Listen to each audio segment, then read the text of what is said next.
बजरंगबली की, बजरंगबली की। कर्नाटक विधानसभा चुनाव में कांग्रेस ने प्रचंड जीत के साथ 135 सीटों पर जीत दर्ज की। वहीं भाजपा मात्र 66 सीटों में सिमट कर रह गई। इतनी बड़ी जीत कांग्रेस पार्टी को 34 साल बाद मिली है। 1989 में कांग्रेस ने कर्नाटक में 178 सीट अपने नाम की थी, जो कि वोट का 43.76% था। वहीं 2023 में कांग्रेस ने 135 सीटों पर जीत हासिल कर वोट का 42.9% अपने नाम किया है। नमस्कार, मैं हूं सत्या द्विवेदी आपके साथ और आप मुझे देख रहे हैं लोकमत हिंदी पर। कांग्रेस की इस भव्य जीत के साथ कई सवाल खड़े होते हैं। पहला सवाल, क्या इस चुनाव के नतीजों का असर 2024 में होने वाले चुनाव पर पड़ेगा? कर्नाटक चुनाव में कांग्रेस के इस प्रदर्शन का श्रेय किसको जाता है? वहीं आखिरी सवाल, ऐसे कौन से मुद्दे हैं जिनकी वजह से कांग्रेस ने दक्षिण के द्वार में इतिहास रच दिया? तो चलिए आज इन्हीं सवालों के जवाब पर बात करते हैं। कर्नाटक में कांग्रेस की जीत के साथ ही 2024 में होने वाले चुनाव में अब बीजेपी विरोधी खेमे का नेतृत्व कर सकती है। कर्नाटक के चुनाव नतीजों ने कांग्रेस का हौसला बढ़ा दिया है। राजस्थान, मध्य प्रदेश और छत्तीसगढ़ के विधानसभा चुनावों और फिर 2024 के लोकसभा चुनावों में कांग्रेस इसी बड़े हौसले के साथ मैदान में उतरेगी और बीजेपी को मजबूती से टक्कर दे सकेगी। वहीं कई विपक्षी नेताओं को लग रहा है कि अगर सभी विपक्षी पार्टी एकजुट होकर 2024 के चुनाव लड़े तो भाजपा को हराया जा सकता है।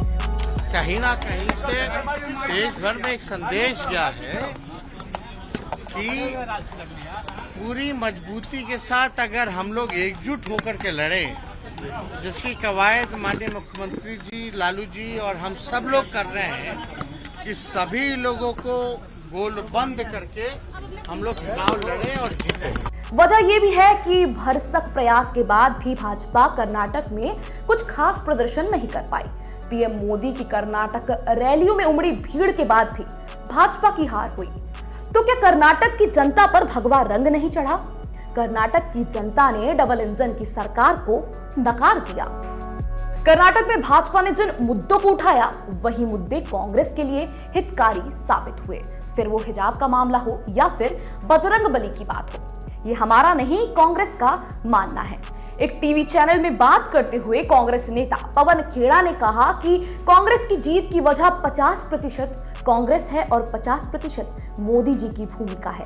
वो जितनी बार कर्नाटक गए और जितनी बार उन्होंने मुंह खोला, कांग्रेस की सीटें बढ़ी। वहीं भारत जोड़ो यात्रा के बाद ये पहला चुनाव था, तो इस चुनाव के नतीजे दिखाते हुए कहा जा सकता है कि राहुल गांधी की भारत जोड़ो यात्रा का असर भी बहुत हुआ है।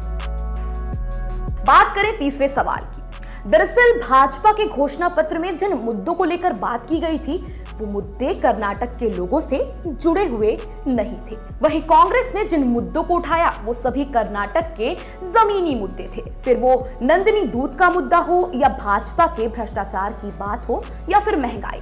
कर्नाटक एक और मैसेज दे रहा है कि जब कर्नाटक का चुनाव होगा ना तो अपने बारे में बात मत करिएगा। जब कर्नाटक का चुनाव होगा तो मुझे क्या कहा गया, मेरे साथ क्या हुआ, ये मत कीजिएगा। जब कर्नाटक का चुनाव होगा तो बजरंग बली के समकक्ष बजरंग दल को मत खड़ा कीजिएगा। जब कर्नाटक का चुनाव होगा तो केरला स्टोरी पिक्चर को मत प्रमोट करिएगा, कर्नाटक के लोगों की बात करिएगा। पीएम मोदी ने अपनी चुनावी रैलियों में स्थानीय बीजेपी सरकार की बजाय केंद्रीय सरकार की उपलब्धियां अधिक गिनाई।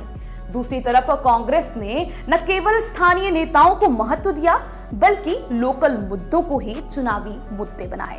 अब नंदिनी दूध बनाम अमूल का मामला ही ले लिया जाए। जैसे ही अमूल ने ऐलान किया कि वो राज्य में ऑनलाइन बिक्री करने के लिए मैदान में आ रहा है, इसे कांग्रेस लोकल बनाम बाहरी कंपनी मुद्दे के रूप में पेश करने में कामयाब रही। And of course we know that without Nandini nothing can be complete in Karnataka. Congress party ने महंगाई और बेरोजगारी जैसे मुद्दों को अपने चुनावी अभियान में भारी जगह दी कि कर्नाटक में कोई भी व्यक्ति भूखा ना सोए। 200 यूनिट मुफ्त में बिजली हर परिवार को।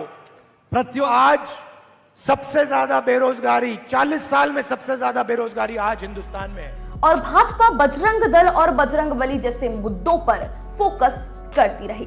जिसका खामियाजा भाजपा को भुगतना पड़ा। बजरंग बली की, बजरंग बली की। फिलहाल इस वीडियो में इतना ही। देश और दुनिया से जुड़ी खबरों के लिए लोकमत हिंदी को सब्सक्राइब करें।